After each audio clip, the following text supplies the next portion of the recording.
Hey! What's going on, everybody? It's your boys from For Those With Good Taste. I'm Matt. He's Lenny. You know what I'm thinking on this one, partner? What's that, buddy? Aim for the bushes, baby. Oh, that's good advice. Well, today we've got some Machine Gun Kelly versus Conor McGregor at the VMAs. We also had a little bit of Triller turmoil with Trump this weekend. Ooh, that goes right along with the trailers that we're going to be getting into today. Yeah, we got The Matrix 4, HawkEye, Christmas special, and also a little bit of sneak peek to Peacemaker. Ooh, and then we're going to hit them with some sex ed, Len. Yep, we're talking dicks again, boys. We got sex ed and sweaty palms coming your way. And that's not all. We're also going to be getting into what we're going to be watching over the next couple days. And we introduce a new stat guy, so stick around. Yeah, special guest. See you soon. It's coming right now. For those with good taste.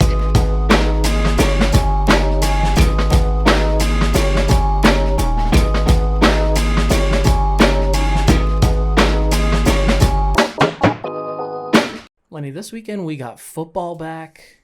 There was some wrestling going on. And it on the whole, it just felt like life was complete again. I'm really proud of you right there, because anytime I've ever heard you say on the whole, there's always one specific joke that... I didn't do it. Yeah, falls right around it. I didn't do it. No, I felt good. Yeah, dude, it was an action-packed one. We had a first stressful fantasy football weekend. Tell me about it. Right? Got through it, though. I didn't do well this weekend. Oh, did? Yeah, I went 1-3. Okay. Yeah, I can only visibly see the one that you won. Yeah, and we're not gonna, like, I don't need to spend any time on this. It's just the okay. fantasy football season, and it's week 1. We're fine. It's no stressful. panic zones here. And I was thinking I might tank in one of them, but don't tell anybody. Yeah, I mean, it really just depends on which one you choose. Yeah, well, there's only one that I can really tank in that affords me anything positive at the end of it. You're stupid. So yeah, I might do that. But yeah, outside of that, yeah, we got some boxing, but we also got kind of Sunday night, the end of the weekend. There was one event left. Yeah, that really the only event that really mattered, right? Yeah, sure. Yeah, we were all tuning in. The world was watching. You don't think so? Were you? No. Nope, me neither. Okay. Me neither. I saw it on Twitter and everywhere else because it was viral. Yeah, I mean, anytime you have like the figure that we're speaking of or that we're going to speak of, there's come one big into the hint news, that I've already given all of you. Yeah, well, what's that? My shirt. Yeah, well, no, that's a dead giveaway, dude. You didn't have to do that. Like I was gonna say, when you have a figurehead like Conor McGregor, and there's any type of drama involved, you're immediately going to be drawn to the headlines. And he did not miss a beat, man. Gets into a bit of a scuffle with one Machine Gun Kelly. How'd you feel about this one? A sentence we thought we'd never say. I'm sorry, at the VMAs. Oh, shit. Yeah, there we go. Yeah, that's the other part of the go. sentence we were never going to say. The world event that everybody was tuning into. I'm at this point, Matt, now. I should address the shirt first, right? Because I've put myself in a real position. I've realized... You've chosen sides already. Yeah, basically, like, where now, anytime he does something terrible... You're just going to come in here with a Conor shirt? I honestly feel like I have to, as like a way to hold myself accountable. You know what I mean? Okay. Like I made a mistake. Hand up, I fucked up. I took a Mecha Okafor, I fucked up. My bad. Wow. Sam Bowie. For the older people out there. So I'm sitting here in my Conor McGregor shirt with the middle finger up, just like he gave to Machine Gun Kelly. It was an ugly scene. The rumors are, and I assume they're not true, it seems like it's pretty one-sided rumor when you get down to it, that Conor asked Machine Gun Kelly for a picture. Sounds a little crazy to me. It's out of character. Like, would he ask the guy for a picture who, like, has been to, I think, many of Conor's fights because he's a big MMA fan, like a UFC fan. So I would assume the opportunity would have been there. I also thought there was a funny video of Conor entering, I don't know which fight it was, but he walked right by like Travis Barker and didn't even acknowledge he existed. So I feel like that they probably he came back later and said he didn't even know who Machine Gun Kelly was. He just knew Meghan Fox. Which, who can blame him? Yeah, see that outfit she was wearing? By the way, let's talk about the outfit. Well, this is what I was going to say. I was going to say, in Conor's defense, I don't think he was asking for a picture. He probably just wanted to get closer to Megan Fox. Yeah. And maybe overstepped a boundary a little bit. Holy shit, And so I thought it was funny in my head was like, is he asking Megan Fox for the picture maybe? Yeah, that seems more realistic. Yeah, like and that's kind of if he's insulting. like, hey, Machine Gun, let me get a picture, and just ask him to move. Yeah. I'd understand if that's a little bit disrespectful. So he throws a drink at Machine Gun Kelly. He throws what Proper it looks 12. like an ugly punch. Like there's a still frame of him with like a closed fist. But He was quick to drop the cane too. Well, Machine Gun Kelly, I think, pushed him, and that's why the cane fell. No. So, like, that was where the cane went down, was he pushed him. I can't imagine he was throwing the punch from that far. If Conor has one skill, he can gauge distance pretty well. He's been doing it for a couple of years now. I don't think he would have thrown that punch if he wasn't going to land it, you know? Yeah, it's tough to say, man. Like, it looked like he also was just jumping, and they caught him at, like, a weird point where his hand might have been, like, he is short. He's a small guy. He's small. Like, let's address that. Yeah. But let's also be honest here. Like, it's a bad look, I think, overall on the event. Like, you don't want to have your superstar or face of a brand or a fighting organization be the one getting into a fight at the VMA Awards. This is fairly low on the scale of Conor McGregor fuck-ups. But this is what I'm saying, dude. This is another notch on the belt. The man can't go to the Barclays Center without getting into a tussle. I just don't understand, man. I think the concern I have is some of those still pictures, I'm like, wow, is he back on the blow? Oh, you think so? It looked a lot like he's on some type of He was drugs. all hopped up on Mountain Dew. Dude, he was like... And I also don't know who's tailoring his suits, because like those things are too tight. Dude, he's kind of fallen off on the suit game. Like when he was prime time Conor McGregor with the fuck you suits and all, looked pretty dope. And the more and more I see him, those suits are not only getting smaller, they're less stylish. I think he fell off. He fell in love with like looking like a meathead. Ever notice how his like upper body looks now? He always walks around like this. He looks like he has to go sideways through doors. Yeah. Like, what's up with you? And it's like, I don't think he's on steroids, but I think it's because like he clearly, his legs weren't very strong. All he's been doing is working his upper body. Ooh, that's a low blow, to say the least. Yeah, dude. he took the one lowest too. of blows, bro. No, just all in all, man, I just don't like it as a Conor fan. You hate to see it. Like this isn't his first, mix. I saw a meme that was like Conor's DMs right now, and it showed Megan Fox talking about "hit me up, baby." Yeah. Showed Julie Poirier being like, "Hey, you never texted me back," and then it shows the old guy like, "Hey, little lad, why'd you hit me?" And it's like, come on, man. When I saw the one uncomfortable thing I had when he was talking about like I just know Megan Fox, like all guys know that Megan Fox is like top 10 most beautiful women alive, right? But top 15, sure. I mean, for like how long she's been in the game now to still look that good, she hasn't aged a bit. She either way, outlasted Shia LaBeouf. That's all an opinion, right? I guess my thing that I felt bad for is Conor's wife. Like, always kind of just looks like, I don't know. You know what's funny? Ever see those posts on like Instagram, and it's like girls that are like relationship goals, and it's like Conor talking about like loving Dee when they were teenagers, and it's like now, but there's so much evidence to the contrary that this man is kind of a scumbag to his wife, and I'm sure like he pays for everything. Like the kids are never gonna like go without. But this goes to the blow thing, dude. It's like once you get into that state of mind where you're untouchable, you're on top of the world. Yeah. Listen, man, you're shooting DMs left and right. There's nothing stopping you. Like, you know what I mean? And like all.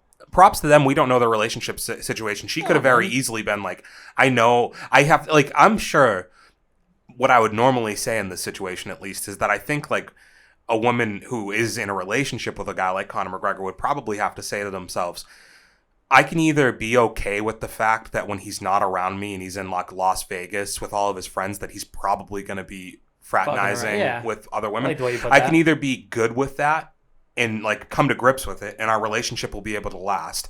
Or I could pretend like it doesn't happen, and I'm gonna fucking want to kill myself every single time he's pictured on a drug binge in like a Las Vegas hotel room, or every time he's talking about Megan Fox at the fucking VMAs when he's just gotten in a fight with her boyfriend. Spoken like a true basketball housewife, dude. Like that's legit the state of mind that you got to have in order for something like that to work. And I guess that's part of being like there's like the ride or die from when they were teenagers, where it's like there's always somewhere for him to come home to. Like there's that like center maybe of everything. She's also living her best life, Sure. Like, I don't want to. I was going to be disrespectful. I'm not going to do that. Don't. Yeah, no. Dee Devlin seems like a very nice lady. Yeah, she's living her best life. Yeah. I'm just going to put it like that. Beautiful family. Let's just hope that Conor can find his way back. Because we don't want him to end up like a full-blown circus act, and I think we all know what that looks like, Len. Does it look like Evander Holyfield versus Vitor Belfort match? Anything with the tagline Triller attached to it is pretty much going to be thrown a tent over it, and let's release some elephants and Triller monkeys. is like the high school variety shows I used to host. Dude, when I was fucking 17. Triller Dude, it might be worse. Triller to me is the definition of a smoker. But it's just got a lot of money behind it. Yeah. Right? Like, it shouldn't be going down. it should technically be illegal. It should be held in a parking lot. We just found a stadium for it. Well, like, fuck you, Florida, for putting this event on. For everything else we're going to start with the main event, I assume, yeah, that's right? Cool. So, might as well.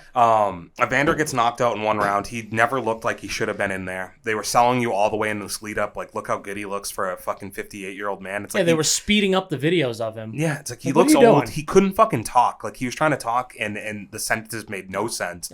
Yeah. California knew well enough to get the fuck out of this. And Florida, of course, was like, hand up, come here, we want money. It's like, hey, you got a circus coming to town? Yep. We'll tell you where you can park it. Yep. So this... have you seen some of the other controversy to come from this? So, like, that fight was definitely a exhibition. That was always going to be an exhibition. Oh, yeah. But did you see the stuff that, like, the Anderson fight was sold as a pro bout, but it's actually an exhibition? This is a whole shit show of a clusterfuck. Let's just say that, right? Because if you're watching the fight, it's no wonder why the ref was like, oh, yeah, you're done. Like, you've been done before you got here. Mm-hmm. Like, he wasn't going to say anything coherent before the fight. Yeah, they weren't going to let him go out cold. Like, dude, I mean, that... Do you think it was a slip when he fell through the ring? Barely touched ropes. See, because I did think it was like that dude threw the hardest left hook that he could throw at his age. Yep. And it took him completely off balance because he's stiff from the whole fucking Bro, you think this man's up. Working with a equilibrium that's like on full tilt? No, dude. He's not working with a full deck of cards, right? I just, from the get-go, I was like, there's no way that this should be sanctioned. But then you look at what was going on beforehand, and you had Tito Ortiz versus Anderson Silva, more or less still the same conversation where Anderson Silva is still very fluid in his motion, could very well take on as many of these celebrity boxing fights as he wanted to. Yeah, by no means is he like pro level. No, but he can take on some people for sure. He beat Julio Cesar Chavez Jr. Yeah, there's going to be a certain level of challenger that like yeah, I don't. So we can just get ahead to it, I guess. But like, sorry, I didn't mean to skip ahead. But it's fine. It's fine because like Jake Paul did an interview with Ariel Helwani yesterday, and he basically was just like, "I know I couldn't beat Anderson Silva, so I'm not going to fight him. I actually really, really look up to him as far as people that I watched in MMA when I was younger." He's like, Anderson Silva is one of those guys for me. I love him, and he's like, I'm not gonna fight him because I think he'd beat me, basically, which I thought was an interesting thing to say. Smart move, man. Yeah, the smartest move you could have made. It's gonna make you money. It's gonna make you money, but this is where like the money conversation gets a little bit muddied up, right? Because if he loses, the money goes away. The money goes away, right? That hype train gets immediately derailed, and your source of income is gone. Very true. But when you look at like Vitor Belfort and Triller saying that they can throw $30 million at him. I got 25 I got 25, and then they're like, no, we'll make it 30. Well, you know what? $5 million on top, 30 million. It's like, dude, nobody wants to see like. Vitor is not even a big star as far as the United States is concerned. But the thing is he's probably more dangerous in the fact that he's on all the drugs. He's definitely on some of them. Yeah, he's on all of the drugs, and dude. There's a chance that either one of them beat Jake Paul. Yeah, because like all Vitor, the reason why this fight was always going to be a problem, and people like myself and you know this because we've watched MMA for long enough to know how Vitor Belfort fights, and that eventually he was just going to blitz on Holyfield, and it was going to be whether Holyfield, because of the 30-pound weight difference, was going to be able to kind of just hang in there. The punches.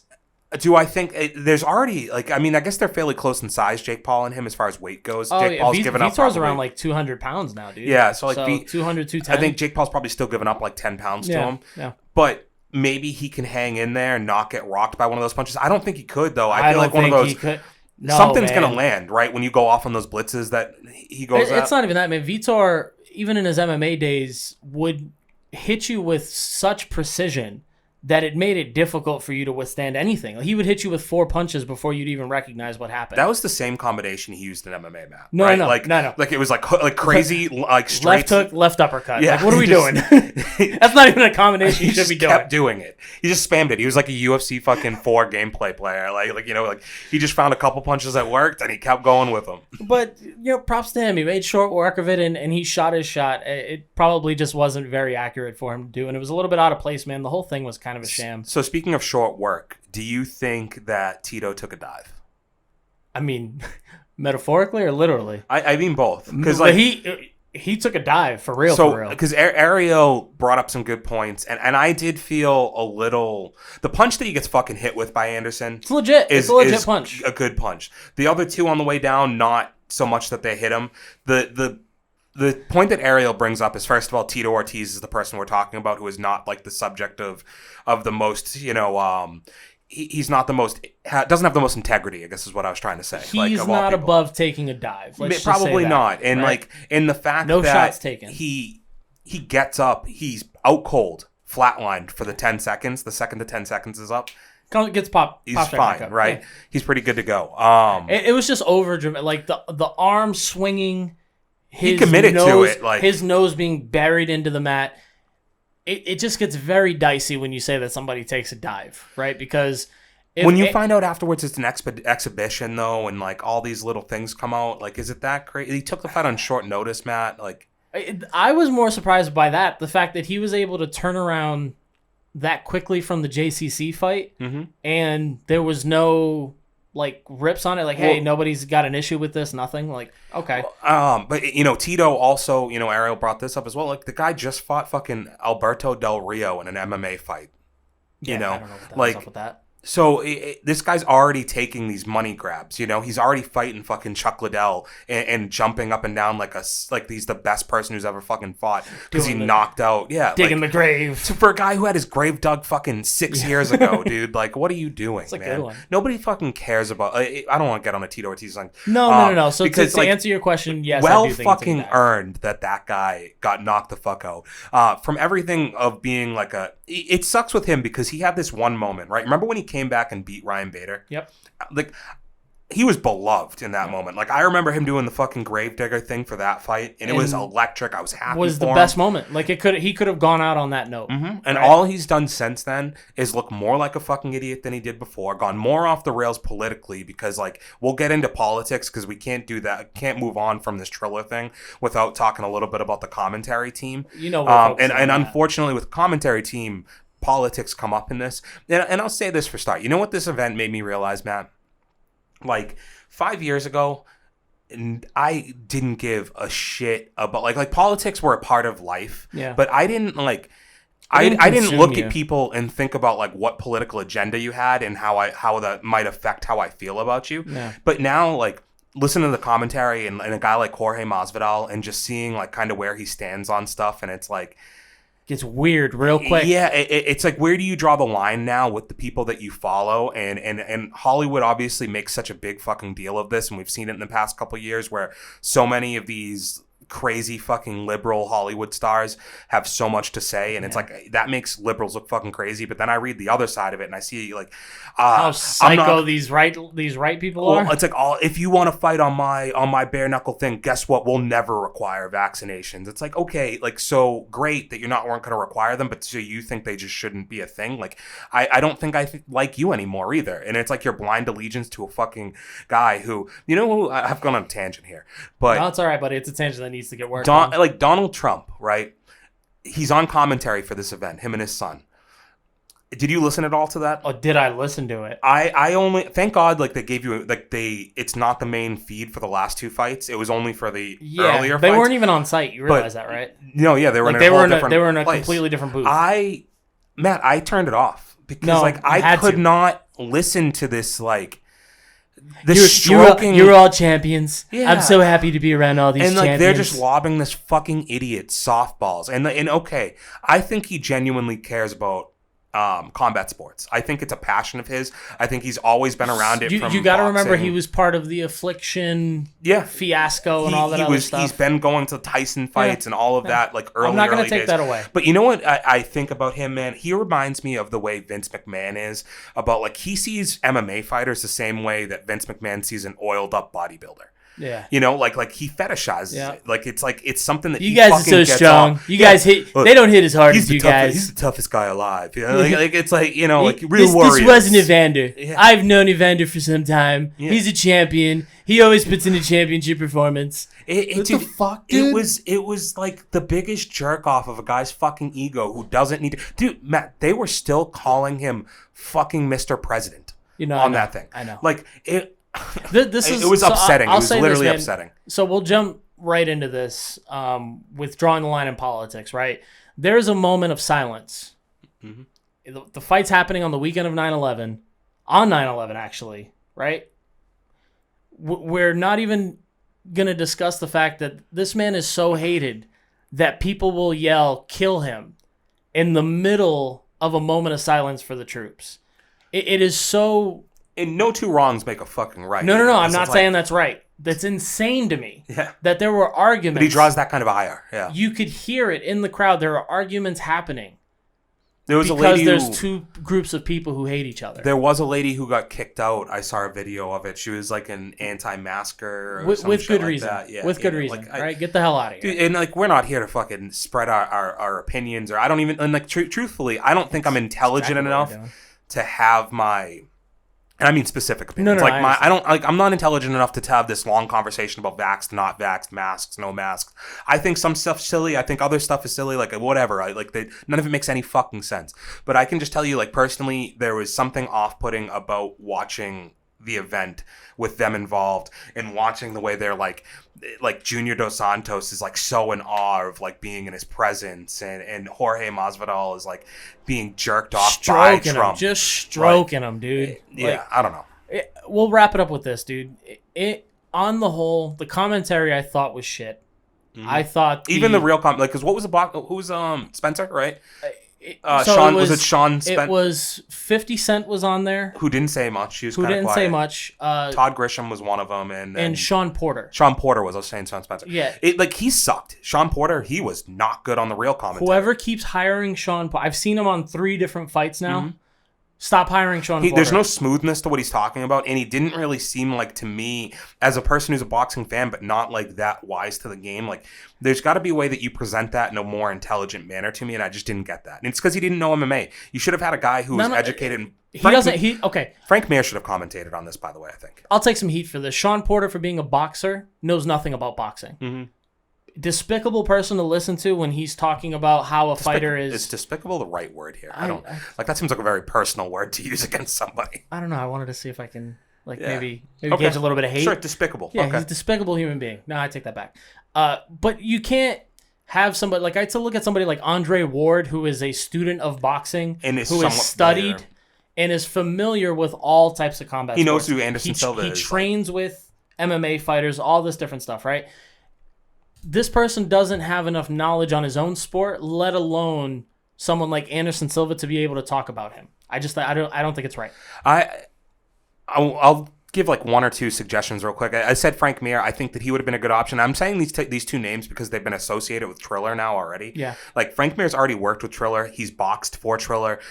He has a decent knowledge of boxing, and he's commentated before. Yep. So he could have addressed MMA. They shit on him too. Yeah. Like, if he had any respect for himself, I wouldn't be doing shit for Triller, dude. That's fair. Yeah. The way that they disrespected him in his last fight. The other name that I thought was interesting to not have on here was Roy Jones. And for the mere fact that for years now, there's been an angle of Anderson Silva and Roy Jones. I think that's a fight that makes a lot of sense right now, and it's something that I would definitely take some time to watch, and I think it'd be fairly competitive. I think Anderson might even win that, to be honest with you. Yeah, now? You got to understand, man, Anderson Silva is still very fluid. Mm-hmm. His fighting techniques. He's going to throw to finish, whereas like there was an agreement with Tyson and Roy Jones that they weren't going to throw to the head, right? Yeah. And obviously Roy Jones is a very good commentator. Yeah. So it's just another one to where he has an appreciation for Anderson Silva. He would have been able to kind of speak about that. It just felt like something they could have gone with. Yeah, Triller's not throwing out good events, right? Mm-hmm. Like their production's not great. The music choices and performances that they have during the fights are... I don't watch any of those. Yeah, but it's not... there's a time and a place, and that's just not it. Leave the performances for the VMA Awards, right? Yeah, that's fair. If you're there to promote a fight, there's way too many gimmicks enough for you to be hosting a concert on top of the fight. I'll wrap it up with that, dude, because I think overall it was a joke. To be hearing that they're throwing out $30 million fight pitches to Jake Paul, Logan Paul, it's like, dude, your business savvy is already showing that you suck. They wanted to do, obviously, like the rumor is now, like the 2 Paul brothers against Anderson and Vitor. Like, tag team style, dude. I don't think that's going to happen. There's no rules for it. Jake Paul, he basically said he wants Tyson Fury's brothers. Yeah. Right. He can kind of confirm that Fury. Yesterday. Yeah. And let's be real. He wants Tommy Fury because everyone right now says that Tommy Fury's not a good boxer. Tommy Fury's probably going to beat Jake Paul. Well, the part that I love is that they go, well, the record of the people that he's beat is 6 151-3. And you're like, okay, so he's fought a lot of people who have a lot of losses.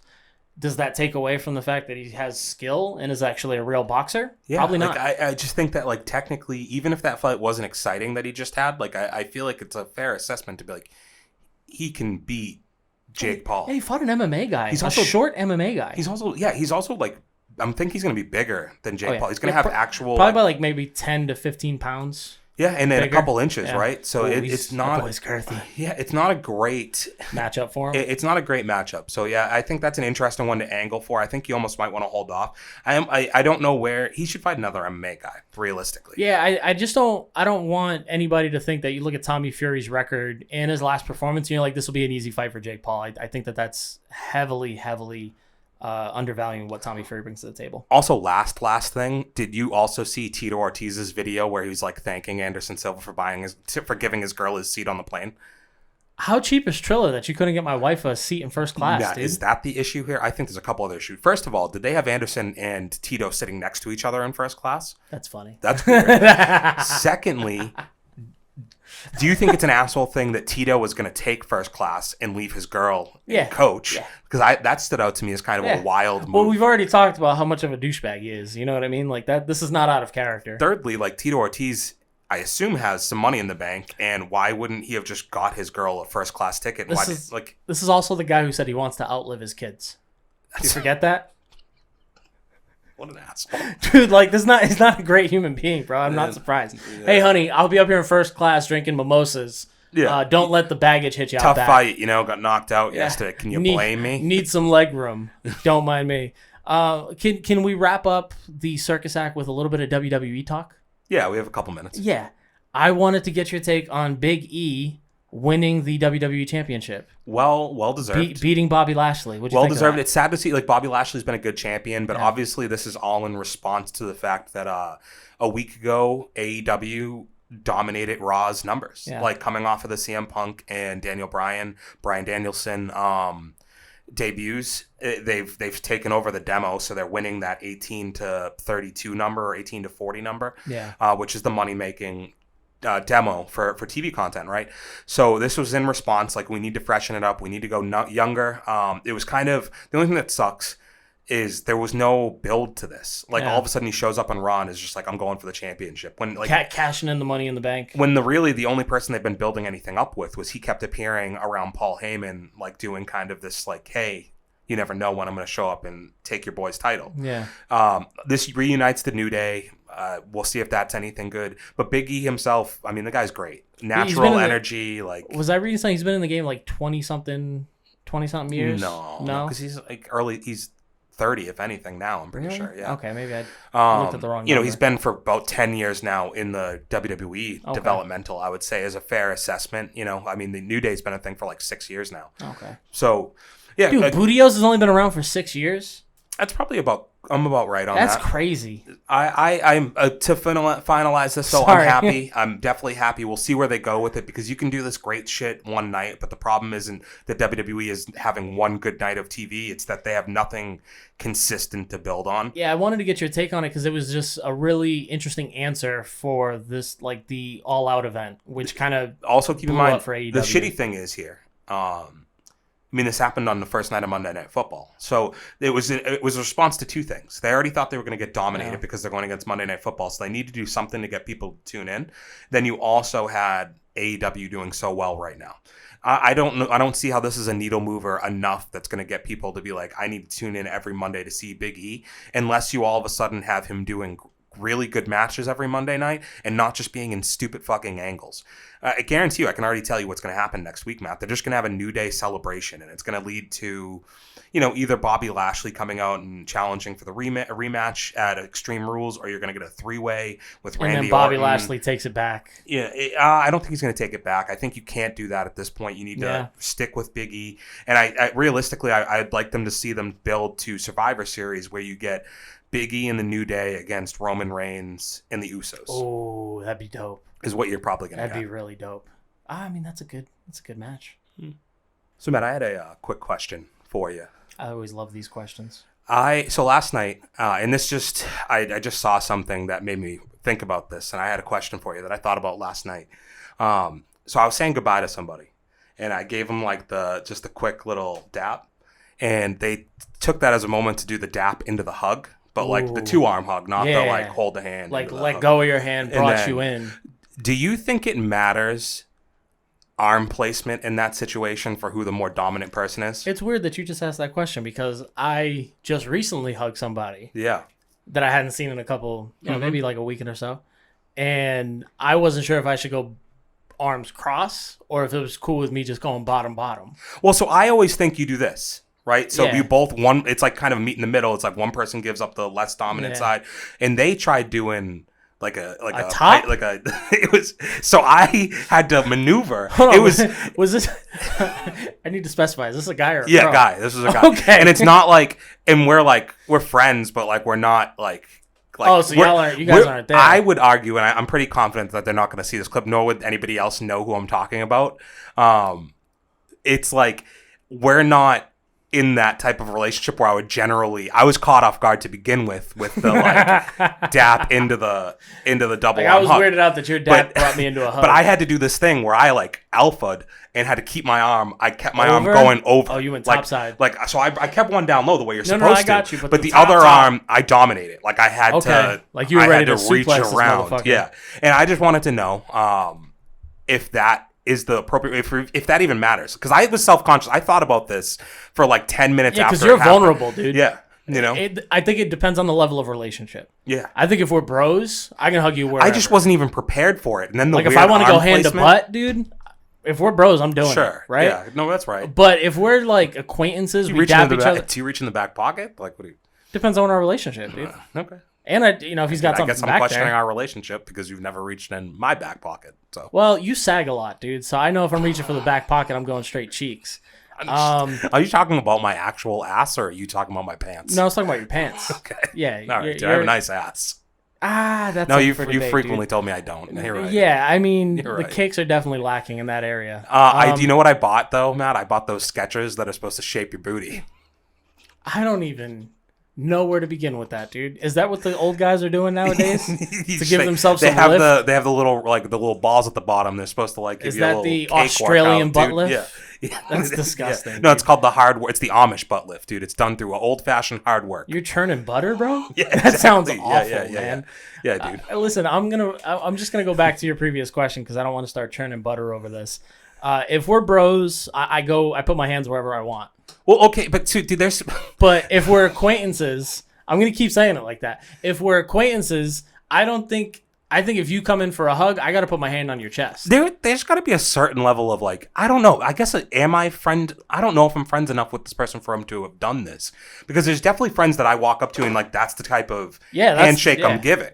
Like, but that's more of a like we're boys, like we're brothers, like I love you, I'm gonna bring you in for a real fucking embrace, and I have a respect for this person and I do really like them, but I don't know if I have like that personal of a relationship that we can bring it in for a chest to chest embrace. Do you think you're complicating the relationship that you have with this person? I think they complicated the relationship that I had with them. Oh, dude. So this is like when you make the first move and the chick is like, we're not here. Yeah. He made the first move, dude, and I felt a little awkward afterwards. Well, this is hashtag misconnections. Yes. We'll put this up on Craigslist. Hashtag misconnections. Oh, yeah, I'm going to be putting out a personal ad. You went double arm over hug with me, and it made me feel uncomfortable. Misconnections. Dude, that would make... If that doesn't make you feel a little uncomfortable, like that's like, hey, dude, dance with me at a high school dance. I'll be honest, like what are we doing? If someone double overs on the arms, I think they're trying to kiss me. I'm punching you in the face. Like that's the way you hug girls. Like you go hands around the waist with the girl. Like you're gonna lift, their foot goes up in the back. Maybe a little bit of that, right? Like you're trying to pull the waist in closer to you. You know, a little bump and uglies, maybe. You know what I'm saying? Speak for yourself, dude. Oh, dude, you just said if you hug a man that you'd reach your hand in their back pocket, and you're gonna be like, speak for yourself, dude. I said it depends on the relationship. If he's my bro, we're doing it. Yeah, and I'm saying I'm not like bumping uglies with every girl I hug, but if it's the right girl, I might give a little extra rub, dude. Hey, you're not wrong, dude. Yeah, a little stronger of an embrace. Hashtag not missing that connection. Am I right? Yeah, exactly. Yeah. But some people miss it. It's like that. It's like those scenes in space movies where they have to dock to the Russian space station. Never seen it. No. No, because I don't know what type of weird analogy you're trying to make, dude. Nobody does, dude. Yeah, I don't know. No one does. Somebody out there, though. Actually, I say nobody. There's probably one fucking weird guy out that there one guy was like, that oh, really man, gets do it. I Like, know. dude, I remember that scene. Everybody's been overarm hugging me since high school, and I fucking hate it. Yeah, I know all about docking, dude. Did you say dogging? Docking. That's disgusting. All right, before we get into any more disgusting, perverted acts, can we jump into some trailers? If we must. Like, I think it's what the people want at this point. It's almost being demanded. You do know that, like, I'm like Pandora's box in that once you get me into this, like, we're going to just talk about weird shit thing, it's going to be very hard for us to get back to full on track. No, because what's going to happen is during the trailers, you're going to circle back around to one of these weird conversations, and then we're back in this hole again. You're right. So do me a favor, Matt. Tee us up for what movie we're going to talk about first. There's only one that I think is right to start with, Lenny, and I just wanted to ask you a question. Who's the one? Jet Li. Nope. Fuck. That was a really good movie. That was a great answer. That was a really Most good people movie. weren't going to get that. No, Okay. but Jason Statham, is also in there. No, he's number 2. There was, yeah, sure. All right. But I assume you're talking about Neo. Yeah. Or Niho. Is it Niho? No, I don't. I think it's Neo, dude. Okay. Are you trying to cultural misappropriate his name right now? Well, I think they already culturally misappropriated some shit anyway, since the whole original trilogy is just stolen from fucking anime. So, hey. Wait a minute, what? That's the thing. Yeah, I don't. That's a hot take. Here's dude. what I was gonna say, and like before I get into the actual thing, I don't love The Matrix. I'm just gonna start there. We're talking about The Matrix. We're talking about the Matrix 4 trailer. I'm right there. I'm not the biggest fan, but if you are interested at all, and I know I sent a couple people the clip to this. If you're interested in the new movie coming out and you don't necessarily want to go watch the original trilogy, Caravan of Garbage did a really good 3-week thing on the first 3 movies, including the games, and like gave some really good backstory to stuff. Ooh. And yeah, there's a ton of controversy that you can learn about in there, where they like one of the major things is like that story was not stolen, but like a lot of it was taken from some anime. One of the people who wrote the anime or the comics that it was ripped from is involved in the making of the first movie because they basically paid him to, so nobody got sued. Make it okay. Yeah, like that's why they never sued him, is because they already basically put him on the payroll. Okay. Before he could sue. What a sweet gig. And like the person, I think, went on to make more stories after this. And like, yeah, it's pretty easy to see the commonalities between it. But regardless, like that's not really that big of a deal because everything's taken from something else as it is. I never understand why you get so defensive when I tee you up with these questions. You're like, first of all, I want everybody to know I don't like The Matrix, because I'm actually right there with you. Yeah, not a fan. I wasn't going to put it up there. there. I'm not, because I don't think that like you specifically. I just think as a whole, people on are the whole. Yeah, there we go. Preparation feels good. You had like 7. Sorry, it's been bothering me since you said it. You ever realize like we've said it like 4 or 5 times and you haven't said it in this? No, and I know. you finally just gave in, dude. Yeah, you made it 40 minutes. It was tough, man. Just kept teeing me up. So I feel like people just blindly kind of love The Matrix, and I think a lot of it's based on the first movie, not on the totality of all 3. And I see. I don't think I've ever seen the third. It's just not good, so it's not worth the time seeing. I just felt like if I've seen the first and second, I pretty much know what's going to happen in the third. I appreciate the first one. Like the action sequences are good. Obviously the story is pretty unique. There's the iconic fucking scene that is going to live forever with the bullet time and like the watching them go past you. Like that shit's iconic. Don't get me wrong, but the story's a little convoluted. It doesn't really leave much of an impression. It doesn't make me want to go rewatch it. Now, speaking directly to The Matrix 4, though, the trailer looks good. Yeah, I was going to say that. And it's, 15 years later or whatever, and I'm going to 100% give it a shot. I do think the first 30 seconds of this trailer, it seemed a lot like a PSA from Keanu Reeves saying, like, don't do antidepressants. Like, I was going to say, I like how Keanu Reeves didn't have to dress up or like change his look at all. Yeah, he was like, no, I'm coming straight off from my house on set. Like, I'm not going to hit makeup. Like, we're here. But it's like you start off with him in a room with a shrink, and then it's him with a bunch of pills, and him looking kind of depressed. He's in like a bathtub with like the thing on his head, and then he's pouring all the pills down the fucking sink, and I'm like, dude, this is an antidepressant PSA. Like, that's all this could possibly be. And I don't think he actually says a word through any of that. No, it's just like sad music, and it's him like kind of going. When they tell you like if you take antidepressants, like it like strips away any of like it's almost like you see everything in color, but all of a sudden it's in gray. Yeah, like that's what they make him look like he's seeing, and like exactly that's what taking the fucking blue pill is like they and essentially what the idea is, I think, here, because at the end of what The Matrix is, people thought he was dead. He loses his fucking eyes. There's all this stuff. Is this a Scientology movie? No, I don't think so. I'm sorry, dude. The way that you were talking about it, I was like, wait a minute, this feels like a Scientology movie. Well, so you know what one of the major theories about the original trilogy is do you know that the Wachowski brothers are no longer brothers? What do you mean? They're now sisters. Oh, yeah. Transitioned. Yes, okay. both of them. And so they're the sisters now. And only one of them's working on the new movie. The other one's not. That's cool. It's very proactive, the other one, progressive. I forget exactly what they said. Like she just didn't feel like she's moved on to a new part in her life with her transition, and she just didn't feel like looking back at that other point in her life was going to be healthy towards her mental cycle. Sure. So she decided to opt out of doing this, especially after they did Cloud Atlas, which was not well received. Nope.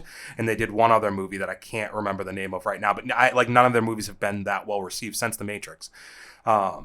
So maybe you're just not good at it. One of the theories that if you go back and rewatch it, a lot of it is like you can be whoever you want to in the Matrix, and there's characters that were males that are females in the Matrix, and like there's some theories there. There's also if you do watch that Caravan of Garbage thing, they reference another YouTube channel in that I can't remember right now that is a little bit more equipped to maybe have this conversation. I think I showed us all after last week that I probably shouldn't get too far down this road. No, a surface level explanation or discussion I think is more than enough for you. Yeah, it's just acceptable. We're good. Yeah, because at that point you're I don't think I've offended anybody yet. Let's pull the floaties and let's keep you above water. Yeah, let's get back on track here. But it is interesting nonetheless, and I think another thing that with this is having talking points about a movie isn't a bad thing either. Like it is interesting, and I think that we're seeing a lot of movies kind of come back from like a 15 or 20 year hiatus where we are kind of wondering how they're going to use the time and the demographics that we have now to kind of perch the movie up or use that for their own leverage. I mean, the world that The Matrix is far more realistic now, right? And especially, we had Free Guy just come out this past few months, right? And it's essentially the comedic version of The Matrix. I was gonna say, you be careful. Don't say it's the same thing, dude. But it's like you're living in a simulation. The thing is, like, those are not real people, right? Like, well, granted, the people in The Matrix aren't either, so it's just their consciousness in the Matrix, right? So Morpheus isn't even the same guy. He's probably not Morpheus. He looks just like him, though. Yeah, I think that's intentional, but it's probably not Morpheus. So what I was going to say is, like, the blue pill thing, it's most likely not. The blue pill's probably making him subdued so he doesn't remember like who he was or like what the Matrix necessarily is. And if he gives up those blue pills, dropping him in the sink, that's when he's going to start to get his powers and his memory back. And it might not even be the same Neo. Like, that's the thing. Like they tell you in that the one comes along to like a prophecy. Like, it could happen over and over again. So it could be a whole different one, or it could be the same, because how is the girl alive? She dies very clearly in the trilogy. Yeah, that's what I thought was There's pretty just other stuff there that you just don't really know yet. And obviously that's intentional. I thought it was obvious that he was Morpheus. So yeah, the original trilogy doesn't do it for me, but I am obviously, like, I'm open to this new one, and I think there's some interest to it. I'm definitely going to be out there to see it. It seems like a movie theater movie. I think we can all agree with that, right? Yeah, I mean, it does seem like one of those that you're going to probably have to take in an IMAX or something. Dolby Atmos. I'm kind of done with IMAX. Okay, yeah, I keep forgetting that that's an option. Because not every theater has that option. Yeah, and like area. I guess, like, IMAX for me, it's like the screen's great, like the size of the screen's great, but the audio's not always set up the same. It can sometimes be overwhelming. The seats also aren't as comfortable in an IMAX theater as they are in other theaters. It depends what you're trying to do. Well, okay, yeah, but I think that's also why IMAX, because IMAX you can't lift the arms up. Well, they also some There's like a IMAX certain limitation there. That's a good point. Yeah, that's a solid good point. But, like, at least in the theater I go to with IMAX, the seat cushions are way different on those ones than they are in the regular theaters. Where's the closest IMAX around here? I'm not going to do this again. Right. Last week I gave it away, dude. Like, no, sorry. You just don't trick me into this, that question, dude. We'll get that off cam. All right, we'll move on from the Matrix trailer to something that's a little bit more holly jolly. Lenny, would you say that? Did you know that this was going to be that initially? Because I had no idea that, one, that this movie was coming out this year, or two, that it was going to be considered a Christmas movie. Not a movie, though, is it? Or it looked like a movie. Pretty sure it's a TV show. You think it's a TV show? Yeah, I mean, you can double check. So yeah, Hawkeye. I mean, we knew it was coming.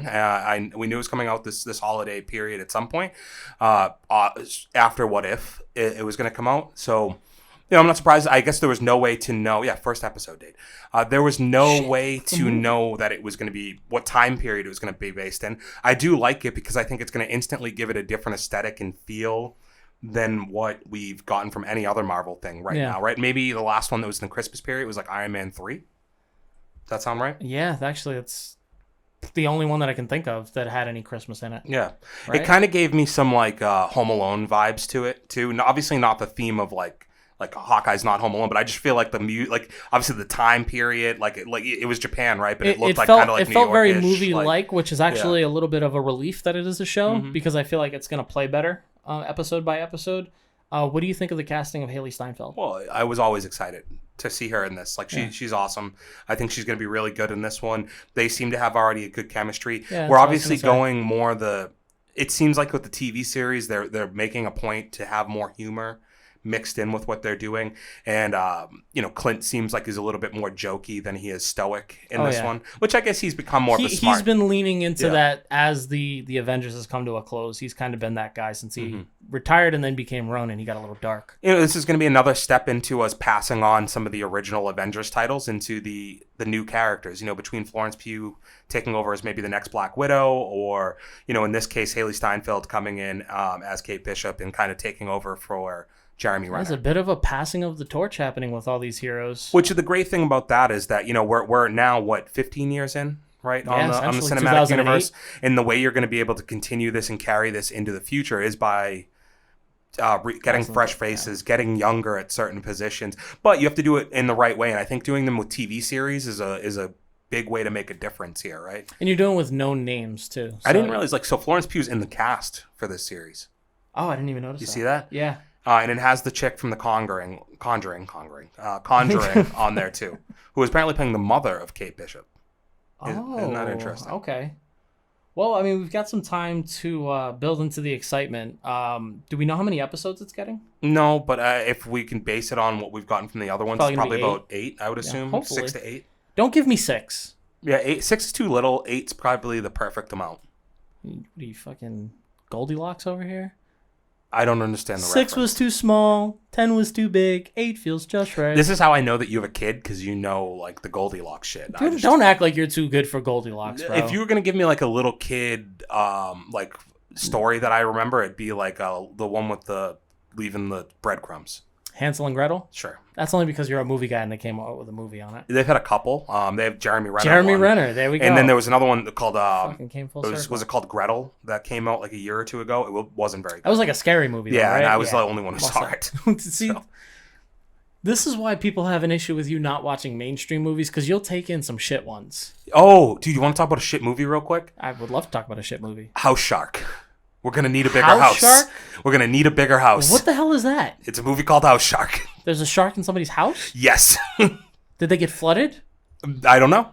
I don't think it has. If you read the tagline, and this is me kind of just off the top of my head, I found out of this movie yesterday. I hate that you only read headlines, dude. It was a guy realizes that there's a land-traveling shark that's coming to that's going to attack his house. And the tagline underneath that says, "We're going to need a bigger house." What the hell is happening right now? It's free on IMDb TV, so if anybody's interested in watching it, it's there. So you're promoting a movie that you have no interest in watching? Oh, no. Watch can it? I tell you the big downside to this? You already watched it? No, I haven't. But, right. You know what the beauty of bad movies like that normally is? They're normally an hour and 20 minutes.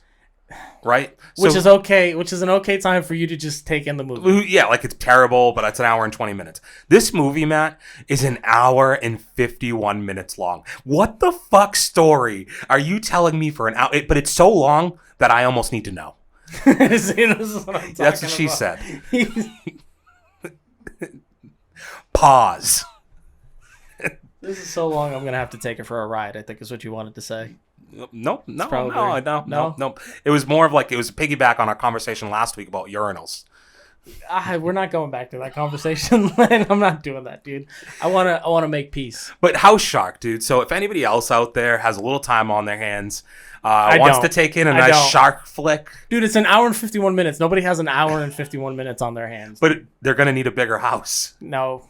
We're gonna need a bigger episode to explain why we're not fucking watching that movie. I want to know, like, okay, so in theory, since we don't actually know what this is really about, if you found out that this movie was like a weird sequel to Smart House from when we were little kids, would this instantly become more interesting to you? No, it would not. But there's a vacuum in the house. Remember the vacuum that like vacuumed up all the food after the party? No, but do you understand how crazy Smart House went and how that movie just didn't end up working out? But think about that, dude. The chick from the wife from fucking Married with Kids. Or whatever, Married with Children, Married with Children is out there just being like, get out of my house. And she starts fighting back, locks the shark in there. Now all of a sudden it's kind of like a Halloween 2018 thing where like she's been planning for the shark to come into the house and it's all set up as booby trap.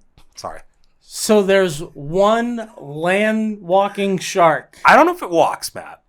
What, land dwelling? What the hell did you say? Because like in a Sci-Fi Channel movie, if I know how they work, it's gonna show like the shark's fin in the pavement, like cracking the pavement as it swims along. Like you don't think so? Like we just saw King Shark, dude. So we know that sharks can walk on land. Well, that's one shark. It's a big ass shark, though. Yeah. What if he had kids? That's good. Oh, is this a sequel? What if he had a kid out of wedlock? Oh, you know, it's funny. One of these characters is getting a prequel. Maybe this is what they didn't tell us. Another one did.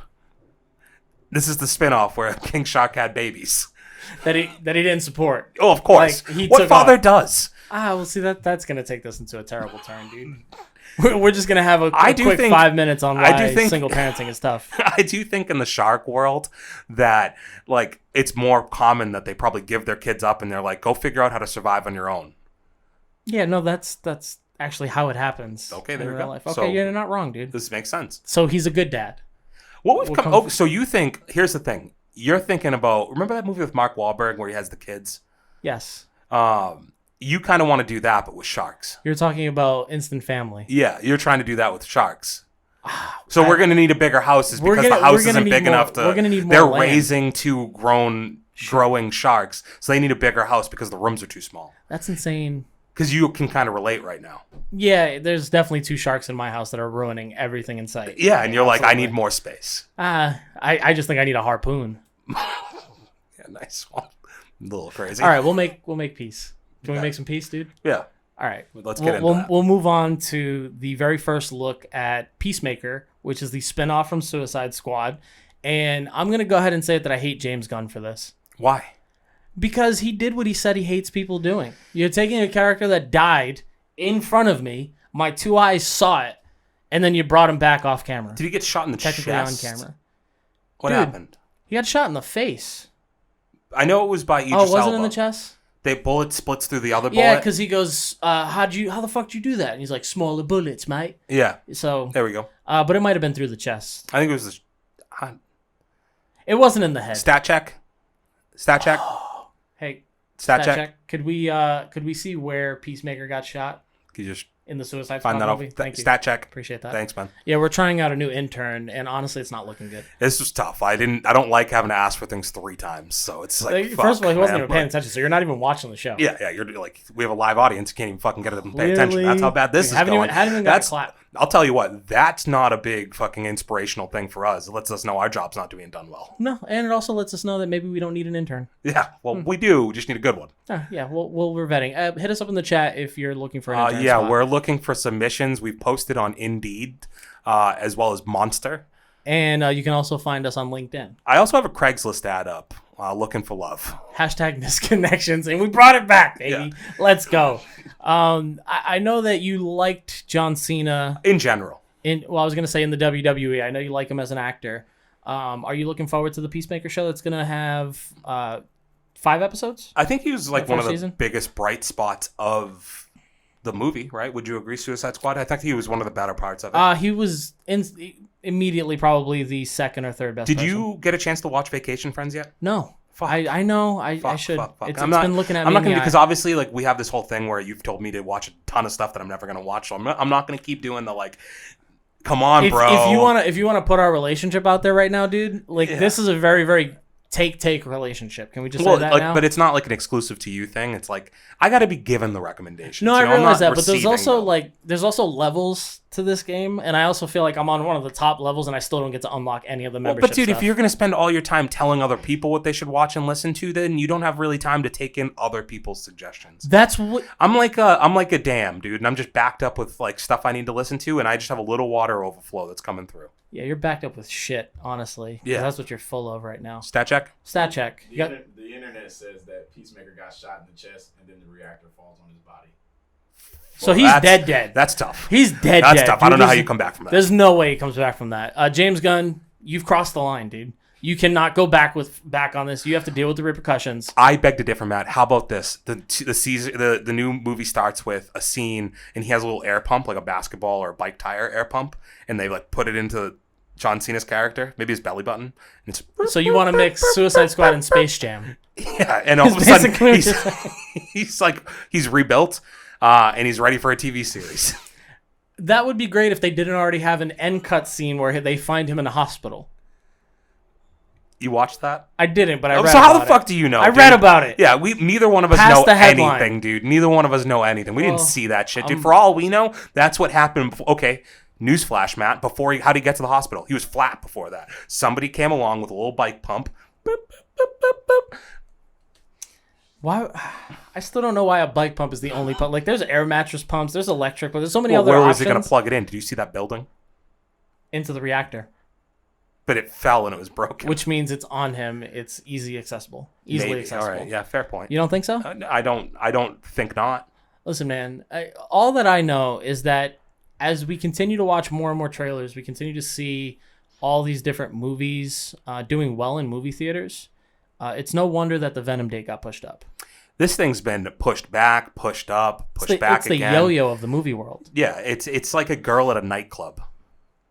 Elaborate, please. It keeps backing up on you, but then every time you try to push in, it kind of pulls away a little bit. I don't think you've been to a nightclub in quite some time.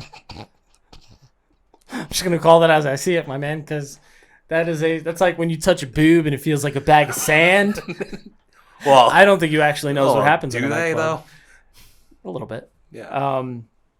The right ones. This got moved up by what, a month or 2 2 weeks? weeks. 2 weeks. 2 weeks. That'd have been fucking But insane. I think it just basically ended up back at its original date because it took like Why did they do this? what's that Olivia Rodrigo song? Take Deja vu? 3 steps forward Forward and and four one steps step back. I think it's 1 step back.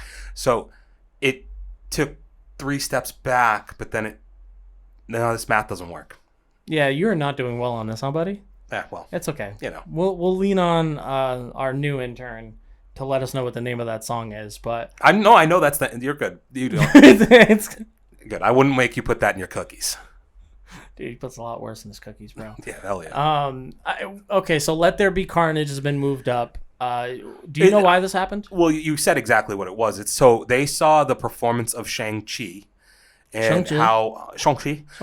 they saw how well that did, and they were like, "Oh, people are like excited for movies again. We should just strike while the iron's hot." The problem is like, first of all, Shang-Chi has a built-in audience, Yeah. right? So it was already going to do relatively well just with that one built-in audience demographic. It's a Marvel movie, so it has another built-in audience. That's another layer to it. And then it's just a good fucking movie. Yeah. So those three things combined are going to mean people see it more than once. I have friends who've seen it 3 times. I've seen it twice. It's a movie that's going to drive people out to the theaters for multiple viewings, so it's going to make money. Newsflash, Venom, you don't have enough clout for that. You don't. Yeah. You don't. And I don't even care that you're bringing in Woody Harrelson, dude. Mm-hmm. It's You not ain't enough. giving me a Woody to see this movie. It's not enough. I am still gonna go see it though. Yeah, so I'll have a regardless, semi-chub when I Yeah, I don't. We're just not the demographic. I'm just saying I'm that's not gonna like bring 6 to all the guys. midnight yet. I'm more like it's like 3. It's like 3. No, that's backwards. It's not inside of me. I got So you. it's more of a 9. So you can't do math, and you can't tell time, and you're giving me shit for not being able to internet well. Well, what have we spent more time doing at this point? Well, I'm concerned about you, dude. You've got a dick inside you. Speaking of which, Matt, we have the 3rd season of a show that I'm really excited for coming out. How this excited are you, weekend. Len? I'm about a 7:30. Since when does time have anything to do with dick size? Well, it's like dick arousal. I still don't get it. It's dick arousal, dude. So we're always starting from 12, so you're no, you're starting at 6 to midnight, dude. So I'm starting at a flat line, and midnight would be. So you're starting at 6, and you're at 7:30. Yeah, dude. It's kind of getting there. It's like going back to the bike pump. It's like the first two. It's like the first couple pumps. So I think the word we're looking for is flaccid. Well, no, because it's like there's a little bit of air flowing down there, you know. It's like when a person's doing balloon animals, and it's like when they're trying to when at first it just looks like a dick, kind of. I guess we know what your balloon animal would look like. Yeah, it would always. What your look spirit like animal is. I think we're calling the wrong person Mr. Hot Dog, to be honest with you. No, dude, don't give me that. So, trust me, honestly. I can't wait till he sees this. Hold on. You cannot tell me that I'm Mr. Hot Dog No, when the man I ordered know. 2 hot dogs after he's called Mr. Hot Dog. No, I know. That's insane. So, Hot dog's cut in half. I'm talking about season 3 of Sex Ed, Sexual Education. On the net. Sex Education on Netflix. Yeah. First 2 seasons are amazing. To give you a quick kind of background on it, so it stars Gillian Anderson as a sex therapist, and it has her son, Asa Butterfield, playing Otis. Who is a sex therapist for his high school. Basically, yeah. Like, so he's been like tormented by the fact that his mother's like had dicks and vaginas all over the house and has talked about sex openly. His dad has written a book on it as well. And it leads to him meeting a girl, and they start a scheme to become sex therapists for their high school. Yes. Lenny, remember when I said I didn't remember anything about this show? You do? You do now? Unfortunately, yeah, I do. You don't like it, huh? It's one of those that I'm watching with the significant other, and I think you know exactly how I feel about those type of shows. It's probably a little awkward to watch with the significant other due to the fact that, like, so the very first thing you see in this movie, the very first scene is just a chick's tits. Yeah. Like, it just starts with a girl riding a dude. It's the very first thing you see. Yep. Shout out to you, Netflix. Great job. You're doing great. We have to pause for a second. Bailey, I have that shit. A child who needs to come in and see everybody. All right, and we are back at it again. We are back at it again. We're back at it again. We are, dude. Okay. I missed one here. No, it's all good. Bailey's real needy, and hot dogs are apparently really popular around these parts. They're in. Our stats guy loves them. Dude. I didn't know he was talking to us with one in his mouth. That's the weirdest part about it. Yeah. Oh, he's choking on one now. Well... Stats are in. Stats are in. The man is choking on a hot dog. It's the first time since Vietnam. Well, we'll use that little sexual innuendo to bring us back to Sex Education 3. Yeah, I mean, long story short on it, it's a show that is funny, has a good heart to it, and it'll definitely make you feel uncomfortable at some points. 8 episodes per season, 16 episodes total to catch up before season 3 starts. So I'm all the way through season 1 now. So. We've got some work to do, people. Word. Let's get out there. But that's... so can we shout out Netflix real quick? Just because we're about to talk about a doc, and I feel like for as much shit as we've given them, their Untold documentaries are pretty insane, bro. Yeah, I just heard about a new one that I want to check out, and I can't. So I've watched a couple already. I watched the Malice in the Palace. Yes, and the Christy. Very well done. Christy Martin one. I haven't watched the Christy Martin one. I know that one's good. It's amazing. Yeah, so I heard that one's good. The one that I watched is about the Thrashers or Trashers. The hockey team. Which is the one I was told is the best one yet. Oh man, dude, I will just say that Netflix gets it right with their documentaries. I'll just say that for everything else that I've talked shit about them, you guys are killing it with your documentaries. You're going to keep me coming for more because I love this Untold series. This stays in line with what we've mostly said, too. It's just like stay in your lane in some points. And it's like, I think documentaries is something, they've been pretty consistent on. Stop making shitty movies. I also think TV series-wise, like they're relatively consistent on that. And our biggest complaint with that has always been it takes too long. The time it takes between series. Never arguing with you there. So because we were just talking about how we love You, and they're releasing season 3 pretty quickly up here. But we're moving on from Netflix to a documentary that, as soon as I think about it, Len, I start sweating from my sack. Yep. Immediately. You look damp down there. No, like my hand sack. You know what I mean? Nope. No, it's not a thing? Nope. Your hand was on your sack maybe, but it's not quite the same. No, it's just a documentary that gets me extremely anxious, and we're talking about Free Solo with Alex Honnold. Something that was like highly anticipated for us at the time.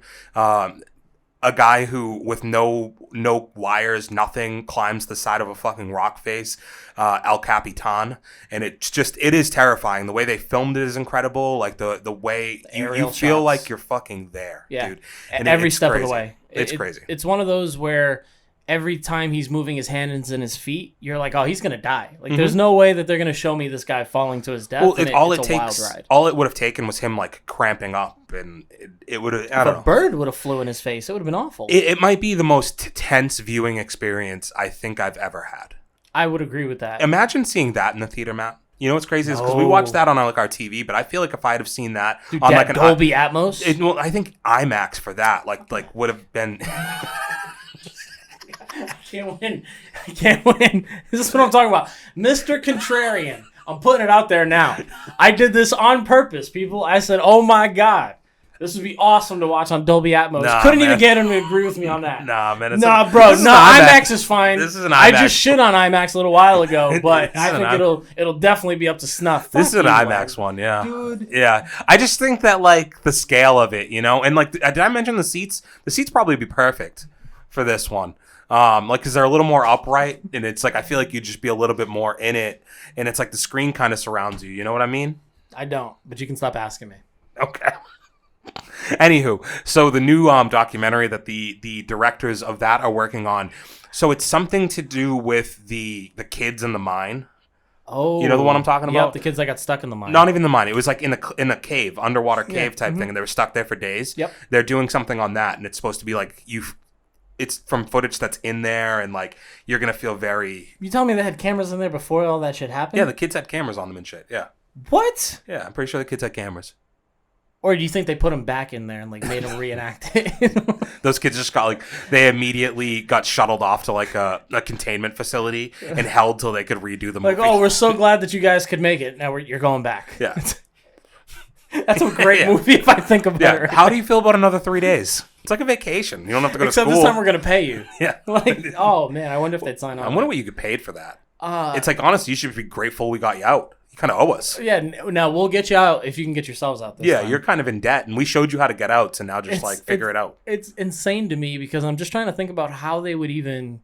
Like, Free Solo, it's kind of straightforward. Like, you understand what you're getting. You're on this experience or this expedition with Alex, and you're getting a look into how his livelihood and how he spent his entire life climbing, building to this one moment, building to this one moment, like training and everything else. It'd be really interesting to see the perspective that they're going to take on two kids that got trapped in an underwater cave. Was it? I thought it was a whole class. Was it? I thought it was a whole class. This Might is have been. like and this is how underprepared. We'll know more when like it gets closer to it. I mean, I didn't even know anything about it. Yeah, It I read probably just a headline, that's okay. Somewhere on it.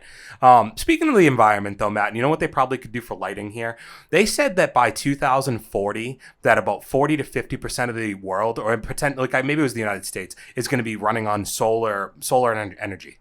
You know that? What's taking so long? Republicans. See, that actually makes a lot of sense. Probably people who don't think that like global warming's a thing or whatever. Flat Earth people. Yeah, like like fossil fuels, man. Like I need my fucking engine to rev up, brother. We need gas. How gross is it when a truck drives by and you see the fucking truck like kicking out just all that black smoke? Yeah, pure black smoke behind it. It really just brings to life the idea that like the world is coming to an end when you think about what's happening with like the greenhouse effect and all that. Mm-hmm. But then you're also like, I'm sure there is a way to fix this. Why haven't we done it yet? And it's all about money, man. Like, there's a lot of money in oil companies. But speaking of money, the reason, obviously I thought it just caught my eye in general because it just seems so... There's dumps everywhere, at least around here, I feel like now, that are ending up with just solar farms put into them. And it just seems like, why wouldn't you do that? And the amount of money that you could cut down on people having to spend for the town and like the renewable resource that it's already there anyway. So why don't we just take what we fucking have? But the more interesting part to me, they said that this could create 1.5 billion jobs. Crazy. Right? Yep. I guess the issue is that nobody wants to fucking work anymore. But like, yeah, but if you think that's why I say like, what's taken so long? Because if you can pull this off before the pandemic, when we're at our worst for unemployment rates and things like that, this is a solution that is not only going to help fix all the world's problems with pollution and global warming, but you also are going to figure out how to put an entire generation that's out of work back into the workforce. What's taking so long? This doesn't make sense. They seem like I mean, I'd assume they'd be decent jobs to get into. It's probably going to be like a solar worker union. If my brother-in-law can put solar panels on his roof in like a year, what's the excuse for everybody else? They do say that to get to 40% by the year was actually 2035. They said that it's going to be like, it is kind of a tall task because we're so far behind. Yeah. Because you do need a certain infrastructure for that. And I think for 40% of the United States to be able to have a reliable source of electricity, like there's 150 million people. There's like a certain level of, is that not real math? Not included undocumented. Stats guy. How many people are there in the United States of America? 340 million. So if you're saying about 40%, I'd say maybe 150, 160 million. Can you get a math check Stats on that? Guy? Stats. The fact that he's not already ready for this, like, what are you looking at that's so important? I'm not even going to get there. The cookies, dude. Check out fantasy looking football. At the cookies, bro. The world or the United States? The United States. There's 7 billion people in the world. Wow. Dude, undocumented. When did you read all this? No, it's 328 million. And then could you give me 40% of that number?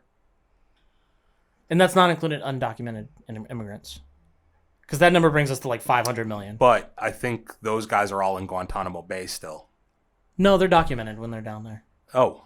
Okay. Actually, no. You might have. Where did Trump put all those like women and children? Yeah, well, that was legit like Arizona. He didn't send them overseas. He trapped them in Arizona. Kept them in Arizona. Arizona. 197 million wow, people. So I was way off. No, I don't think you were in the ballpark. It's 150, 160. Yeah, I mean, you were better than I would have been. I appreciate that. I don't dude. actually know how many people are in anywhere, dude. I don't know anything. I'm an idiot. So I watch a shitload of like National Geographic and Animal Planet, and they always compare animal species to human species. It just feels like between California, where it doesn't even fucking rain, and here, where we're very progressive in the way we are, that it would make sense. I think New York would probably be hard, although New York has a ton of open space, but it's getting that power to the city is always going to be hard, I assume. But if you can power all of the exterior areas and take that load off, I feel like all of that is going to help the progression of kind of saving some of the world here. Environment, at least. Yeah, and 131. I did my math wrong. 131. Oh, so I was closer than I thought. Damn, dude, you're really good, bro. 190 did sound high, but yeah, it was way too. Again, I'm an idiot and I don't know anything. So. I appreciate that. It is interesting, and I think it's to your point. It really does depend on the infrastructure and what's in place.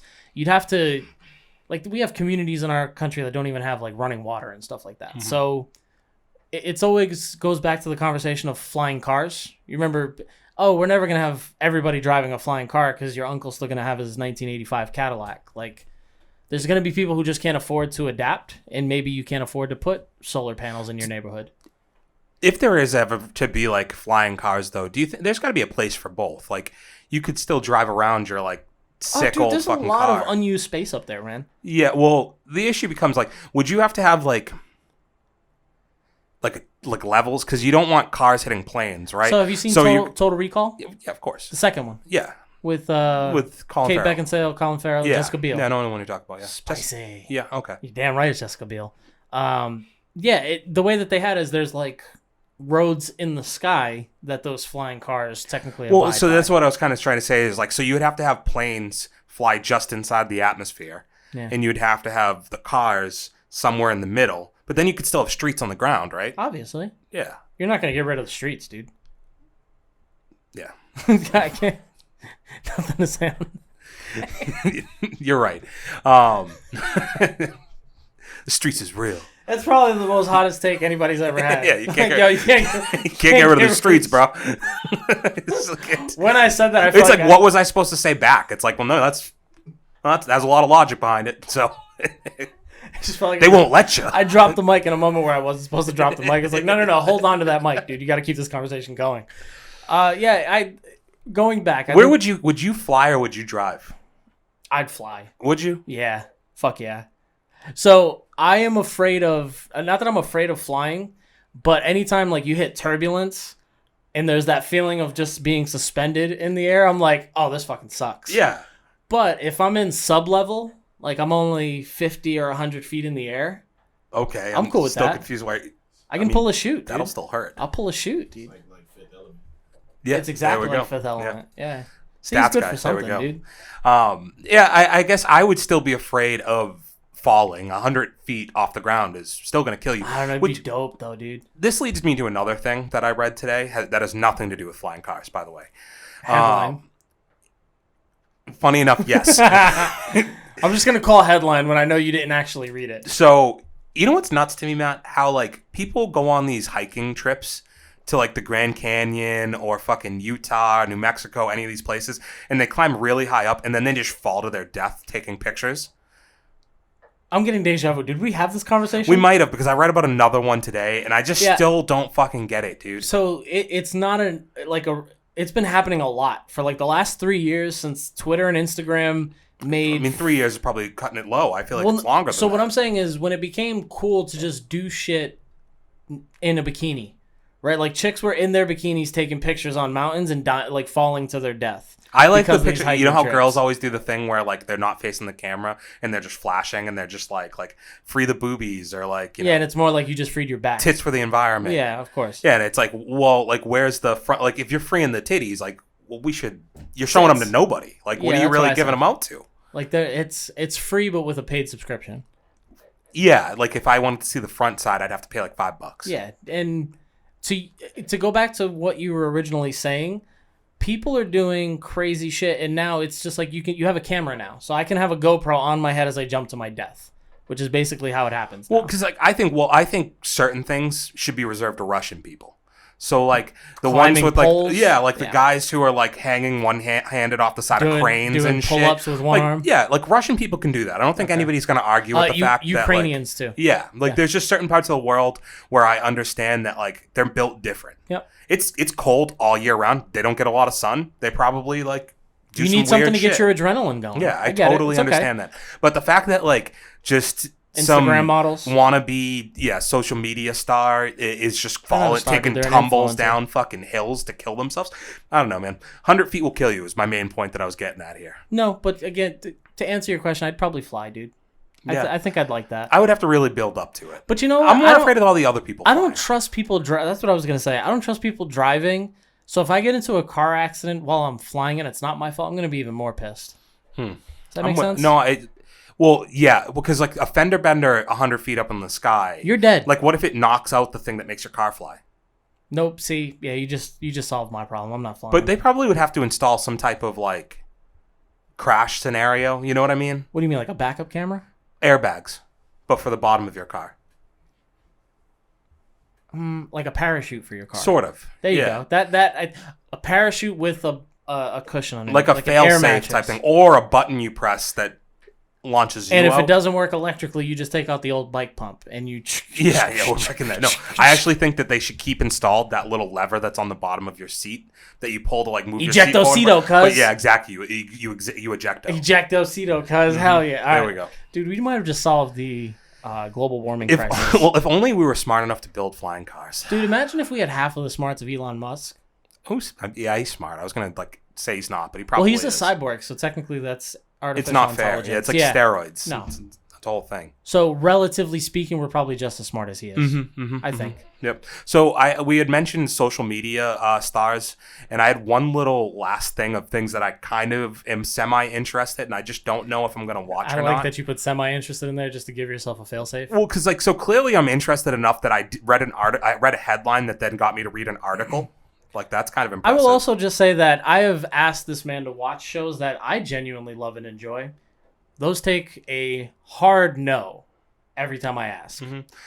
But the D'Amelio family comes out with their own reality TV series, and Lenny's on board. And like as you know, Matt, I'm not like a reality TV guy. Like the challenge I love, Yeah. but like outside of that, it's not like I'm like You're also kind of big into the Real Housewives. no, can't say I am. It's never seen it. It's on your voodoo.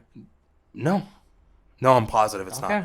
not. I did like the Real Husbands of Hollywood, but that's like a scripted show that makes fun of reality So TV shows. we've always had conversations of like damaging your credibility, Yeah. and that's what you just did. just Stats now. guy. That show's pretty funny. Yeah, thanks. But it's the same ilk of the other show. Well, no, I'm like, this is dude, Real Husbands of Hollywood is nothing like any, like, it's like, that's legitimately just joking around sure. about it. The D'Amelio thing, like, so what kind of drew me to this? I already find them, like, kind of fascinating in that they just got famous for an app that they, like, I don't know, they just danced one day on a fucking app, and all of a sudden they were the most famous people in the world, right? Insane. And so what actually got the me, VMAs. this is where this article kind of caught my attention, because they were, it's basically about how TikTok made it so people who are introverted could get famous, right? So like you just like being in your house, you learn a dance move, you like dancing, and like you put it out being on camera, and then you put it out on camera because there's nobody else there judging you, and then all of a sudden this girl becomes famous. And basically the article is talking about how this show is really showing you more so that like you don't always get to choose fame, and like now there's almost an expectation from it, and it makes them you're thrust into the spotlight. And so I kind of want to like I found myself interested in seeing what this was like, because I did see a clip from this where she was talking about they wanted her to do something where it was like the top 50 most influential people, and it's her giving like a quick little minute or 2 minute thing that they were going to record and send in to a TV show. And she basically in the clip I saw was like, I'm not going to do it. She's like, what is interesting about me? She's like, I'm a fucking 17-year-old girl who got famous, like, dancing on the internet, and you want me to be in there with, like, doctors and fucking real celebrities and shit. And she's like, I just can't. I don't feel like I'm there. Like, I don't think I should do that, and I don't feel comfortable doing that. And it, like, that was the first thing that kind of was like, that's an interesting perspective. It's kind of being grounded in it. And then I read the thing today about her talking about just, 2 years ago, nobody even knew who the fuck I was. Yeah. And now 1 billion people, I have no privacy. Like, I'm getting pulled. There's never a moment where I'm not on. Sometimes fame chooses you and you don't really have a say in it. Yeah, and it's just, she was like, 20 years from now, this will be looked back on as the happiest time of my life. But right now, it doesn't really feel like that way. And I just like, that's kind of an interesting perspective. And they were comparing it to the Kardashians, and that like the Kardashians were always around fame. Like, there was always that kind of around them. So they were built for what they do now. And like, whereas... Yeah, Kris Jenner doesn't maybe get the credit she deserves for being she's a mastermind. The mastermind behind everything. I think she gets the credit. You think so? Stats. Does she get the credit she deserves? See, this is what I'm talking about, dude. He's fired, bro. Yeah, dude, this is tough. This is a tough first day on the job. Does she get the credit she deserves? Yeah. Yes. Yeah. See, like, I feel like at this point, like, it's already, like, people make the jokes about the get your daughter into a porn movie and, like, blow up off of that. Like, she's just always a step ahead of where shit's going, you know? Dude, she's single-handedly controlled each of her daughter's relationships and marriages with, like, contracts and NDAs where they have to forfeit money if they do something wrong. Hilarious. You believe that shit, dude? But when there's that much money in play, like, these girls are billionaires. Like, each individual one is like on their way to being billionaires. So it's crazy. If they're either already billionaires or on their way to being billionaires. Was it Tristan Thompson had to pay $20 million or something like that if he cheated? Probably, but he cheated a bunch of times anyway. That's what I'm saying. That was crazy. He didn't care about fucking money. $20 million. That's insane, about that. Dude. But yeah, I don't. So the reality show's on Hulu. I don't know if I'll actually watch it. It's just kind of in the back of my mind, like, hey, if I'm not watching anything one day, maybe I'll take a look at that. Might be worth taking a dip into, just to pass the time. But what do we have to look forward to this weekend, Len? There's some fights. I feel like there's not a movie that I'm that interested. There was nothing last week for movies in the movie theater that I cared too much about either. Last week it was Sopranos movie is dropping. Who cares? No? Fuck that. Okay. No offense if you do care out there. It's just I don't care about the Many Saints of Newark. The season, because a new trailer dropped, right? Oh no, that's October 1st. Never mind. So same day as Venom, I believe, right? Interesting. Yeah, I don't think there's anything truly interesting aside from, like I said, Sex Ed is dropping this weekend. The fights that are happening, I clearly, like we were talking, I didn't even know were going on. Nope. One of them does interest me. This is one of those things where Bellator every once in a while sneaks in.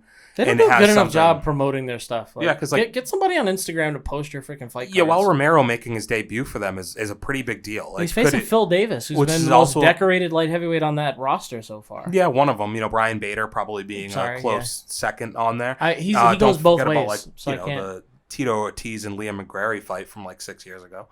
The problem is Phil Davis is not entertaining enough as a fighter. He's kind of pillow fists, point style. But Yoel Romero's not that guy. No. He can kind of play against the fence like Tyron Woodley a little bit, though, unfortunately. It will also be interesting to see him fight at 205. Yeah. That's the first time we're seeing Is he going to not worry about gassing? The weight cut's not going to be that hard. He's going to be a little undersized. I imagine Phil Davis is going to be quite a bit bigger than him. Yoel Romero's short, and he's got those T-Rex arms. Mm-hmm. So it will be interesting to see. But if he can get on the inside of Phil Davis, some bombs, it might get nasty for him. Maybe my favorite head movement combined with shoulder rolls. Head movement.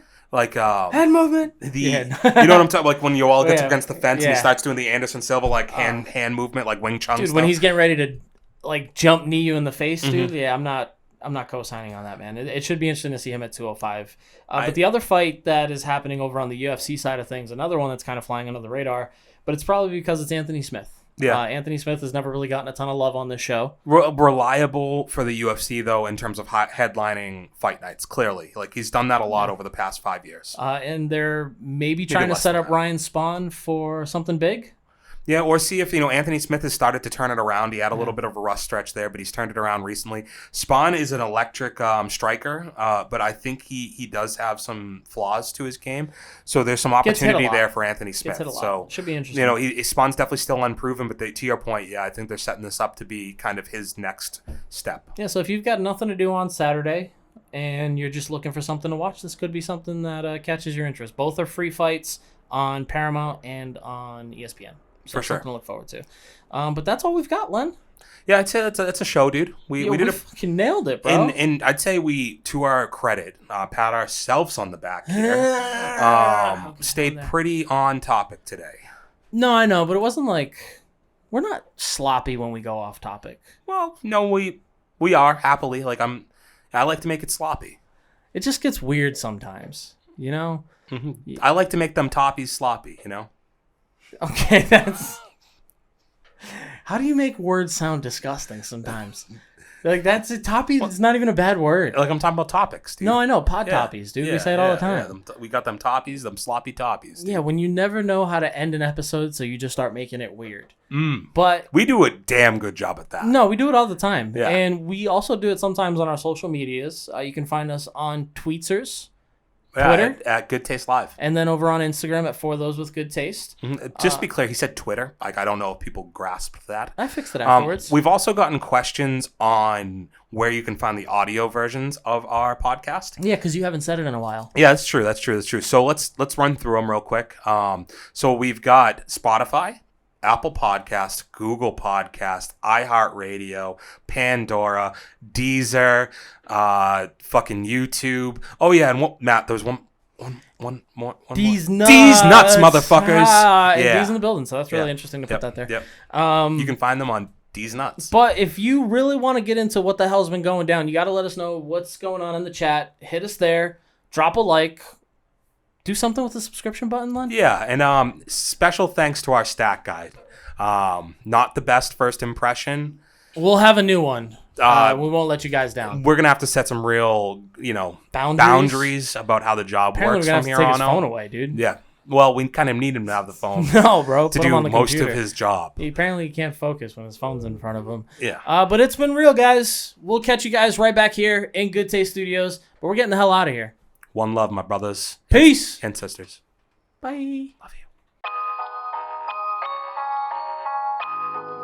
you. For those with good taste.